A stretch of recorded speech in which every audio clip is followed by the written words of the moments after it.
Hi everyone, welcome back to Saraswati academy. और आज के इस वीडियो लेसन में हम प्रेजेंट कंटिन्यूअस टेंस सीखने वाले हैं। तो सबसे पहले इसकी पहचान की बात करते हैं। अगर हिंदी वाक्यों के आखिर में आपको रहा है, रही है, रहे हैं, रहा हूं जैसे शब्द मिलते हैं तो आप समझ जाएंगे कि वह वाक्य प्रेजेंट कंटिन्यूअस टेंस का वाक्य है। इन वाक्यों को इंग्लिश में ट्रांसलेट करने के लिए आपको दो बातें पता होनी चाहिए। नंबर वन कि केवल प्रेजेंट कंटिन्यूअस टेंस में ही तीन हेल्पिंग वर्ब होती हैं, इज, एम, आर। बाकी सब में एक होती हैं या दो होती हैं, लेकिन प्रेजेंट कंटिन्यूअस टेंस में तीन हेल्पिंग वर्ब इस्तेमाल की जाती हैं, इज, एम और आर। तो हमें क्या करना है कि जब भी हमारे पास ही, शी, देव या कोई भी सिंगुलर सब्जेक्ट होगा तो वहां पे हम इज का यूज करेंगे। जब भी हमारे पास आई होगा वहां पे हम एम का उपयोग करेंगे, और जब भी हमारे पास यू, वी, दे होगा वहां पे हम आर का उपयोग करेंगे। ठीक है। नंबर दो कि हमेशा याद रखना कि जब भी कंटिन्यूअस वाक्य बनाएंगे, मतलब ऐसे वाक्य बनाएंगे जिनमें रहा, रही, रहे, रहा जैसे शब्द आएंगे, तो वहां पे हम वर्ब की आईएनजी फॉर्म का इस्तेमाल करेंगे। ठीक है। मतलब कंटिन्यूअस टेंस चाहे वो प्रेजेंट का हो, पास्ट का हो, फ्यूचर का हो, वहां पे हम वर्ब की आईएनजी फॉर्म का इस्तेमाल करते हैं। ठीक है। तो चलिए कुछ वाक्य बनाते हैं जिससे इस कॉन्सेप्ट को अच्छे से समझ पाए।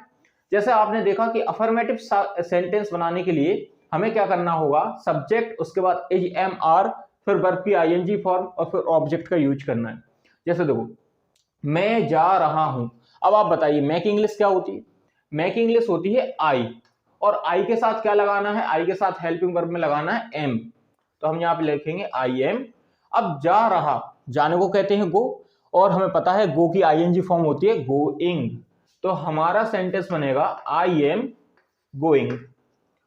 आप लिख रहे हो, आपकी इंग्लिश क्या होती है? आपकी इंग्लिश होती है यू, और यू के साथ हमें लगाना है आर, यू आर। अब लिखने को कहते हैं राइट, और राइट की जो आईएनजी फॉर्म होती है वो होती है राइटिंग। ऐसे ही आप देखिए, देव खेल रहा है। तो देव खेल रहा है, इसमें देव क्या है? देव है सिंगुलर, इसलिए हम इसके साथ किसको लगाएंगे? एज, है ना। देव एज। खेलने को कहते हैं प्ले, और इसकी आईएनजी फॉर्म होती है प्लेइंग। तो वाक्य बनेगा देव एज प्लेइंग। ऐसे देखिए, वह टीवी देख रहा है। तो वह की इंग्लिश क्या होती है? वह की इंग्लिश होती है ही। अब ही सिंगुलर है, इसलिए हम इसके साथ एज का यूज करेंगे, ही एज। अब देखने को तो वैसे देखो बहुत सारी चीजें कह सकते हैं, देखने को सी भी कह सकते हैं, लुक भी कह सकते हैं, लेकिन टीवी देखने को कहते हैं वॉच। क्या कहते हैं? वॉच। तो वॉच की आईएनजी फॉर्म हो जाएगी वॉचिंग। तो यहां पे हमने लिखा है कि देव टीवी देख रहा है, तो हम इंग्लिश में लिखेंगे वह टीवी देख रहा है, तो ही इज वॉचिंग। क्या देख रहा है? TV. He is watching TV. ठीक है। मैं नहीं जा रहा हूं, ये नेगेटिव है, और जब भी हमें नेगेटिव वाक्य बनाने होते हैं तब हम इज, एम, आर के बाद नॉट का यूज करते हैं। तो मैं जा रहा हूं, इसकी इंग्लिश हमने सीखी थी आई एम गोइंग। मैं नहीं जा रहा हूं, इसकी इंग्लिश होगी आई एम नॉट गोइंग। आप नहीं लिख रहे हो, आप लिख रहे हो, आप लिख रहे हो, यू के साथ आएगा आर, और वैसे हमें लिखना था राइटिंग, लेकिन आप नहीं लिख रहे हो इसलिए हम लिखेंगे यू आर नॉट राइटिंग। ऐसे ही आप देखिए, देव नहीं खेल रहा है। अगर देव खेल रहा है, देव इज प्लेइंग, लेकिन देव नहीं खेल रहा है, तो वाक्य बनेगा देव इज नॉट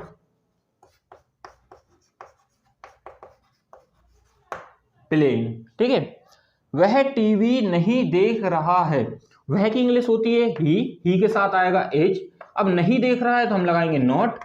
देखने को आपको पता है टीवी देखने को क्या बोलते हैं? वॉचिंग, है ना। He is not watching, he is not watching. क्या नहीं देख रहा? A TV.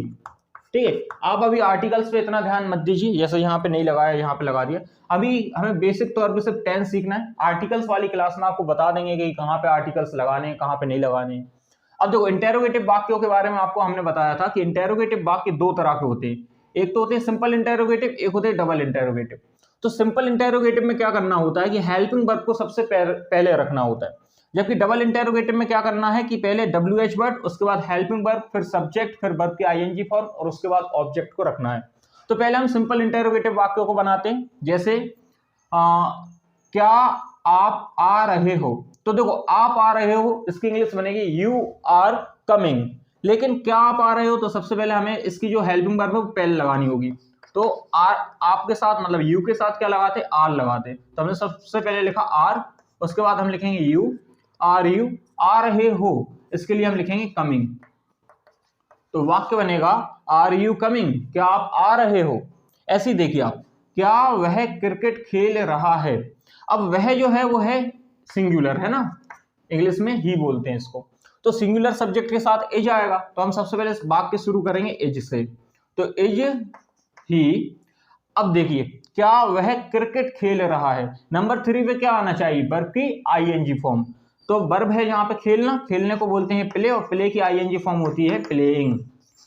Is he playing, क्या खेल रहा है, cricket. Is he playing cricket. अब डबल इंटरोगेटिव सेंटेंस को सीखते हैं। डबल इंटरोगेटिव में सबसे पहले WH वर्ड की इंग्लिश लिखनी होती है। तो यहाँ पे WH वर्ड है क्या। हमने ये आपको पहले भी बताया है कि जब वाक्य की शुरुआत क्या से होती है तो हम सबसे पहले हेल्पिंग वर्ब को रखते हैं, लेकिन जब वाक्य के बीच में क्या, कहाँ, कब, कैसे आता है तो हम पहले उसकी इंग्लिश लिखते हैं, उस WH वर्ड की इंग्लिश लिखते हैं। तो यहाँ पे वाक्य के बीच में क्या है, इसलिए हम क्या की इंग्लिश लिखेंगे, व्हाट। अब देखिए आप, यहाँ पे सब्जेक्ट है ही, और ही होता है सिंगुलर, और इसके साथ हम हमेशा लगाते हैं इज। तो व्हाट इज। अब देखिए वह की इंग्लिश क्या है, ही। व्हाट इज ही लिखने को कहते हैं राइट, और यहाँ पे हमें ING फॉर्म लगानी है, इसलिए हम यहाँ पे लिखेंगे राइटिंग। तो वाक्य बनेगा व्हाट इज ही राइटिंग। ऐसे आप देखिए हम कहाँ जा रहे हैं। तो सबसे पहले कहाँ की इंग्लिश क्या होती है, कहाँ की इंग्लिश होती है वेयर। अब हम जो है वो प्लूरल है, जिसको हम इंग्लिश में कहते हैं वी, और इसके साथ हम लगाते हैं आर। तो अब हम वेयर के बाद लगाएंगे आर, वेयर आर। अब इसके बाद सब्जेक्ट मतलब वी, वेयर आर वी। अब देखो जाने को कहते हैं गो, और गो की ING फॉर्म होती है गोइंग। तो वाक्य बनेगा वेयर आर वी गोइंग। ठीक है, इस बात को आप याद रखना, और हमेशा में क्वेश्चन मार्क लगाना है जब भी क्वेश्चन कंप्लीट होता है, जैसे यहाँ पे हमेशा क्वेश्चन मार्क लगाना है आपको। ठीक है, तो ये हमारा प्रेजेंट कंटिन्यूअस टेंस था। इसके बाद हम पास्ट कंटिन्यूअस और फ्यूचर कंटिन्यूअस टेंस सीखेंगे। मिलते हैं अगली वीडियो में।